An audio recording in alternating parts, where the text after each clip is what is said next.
Winky D Gaffer achinyomba seColors pangoma yake itsva inoti iye Patronus. Hanzi naWinky D, Patronus mafesi ari kutwekera mbinga, vari kutsvaga anovatengera chingwa, vangoita lucky but havabatire mimba, but private parts akapindwa. Hi guys, welcome to T-Fae Files TV. If you are new to this channel, please subscribe, but if you are a returning subscriber, welcome back.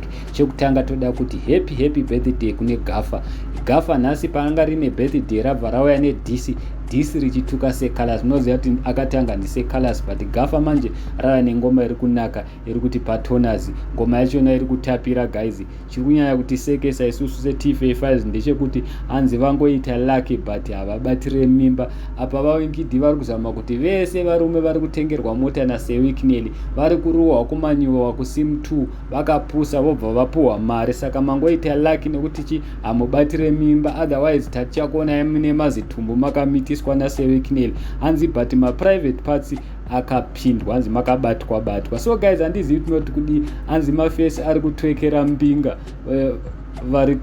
vari kutsvaga anovatengera chingwa. So guys, ndo nyaya iripo.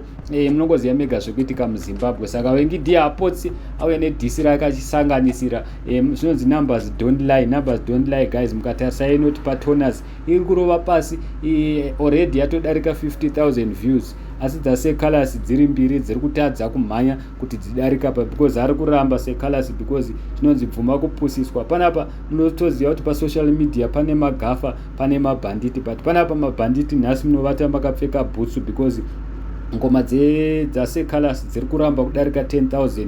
Imwe yachona inoti mukawadi, imwe yachona inoti hazviite, hanzi naseColors hazviite, hanzi maGaffer hamundiuraya ndisati ndafa. So guys, handizivi tinoti kudii, but mhanya kuYouTube munonzwa ngoma yaWinky D Patronus iri kunaka iri kutapira. Monzwawo nedzaseColors, imwe inoti mukawadi, imwe inoti hazviite. Isusu tiri vanhu vegossip, asi kana tikaona kuti ngoma iri kunakidza tinongokudzai, tikaona kuti iyi yavhurwa too much tinongokudzai, but panapa vapedzera. Munongoziva mega vanhu vakatengerwa mota naSewicknell vakawanda muZimbabwe, vana Japreza, the list goes on, but Winky D ari kudedzera kuti inini manje handiiti yakadaro kuti ndirohwe kumanyowa ndobva ndatengerwa mota, handiiti yakadaro. Ndisekera muchimunzwa achiti vangoita lucky but havabatire mimba. So guys, handizivi munoti kudii, hanzi asi private parts makabatwa naWicknell.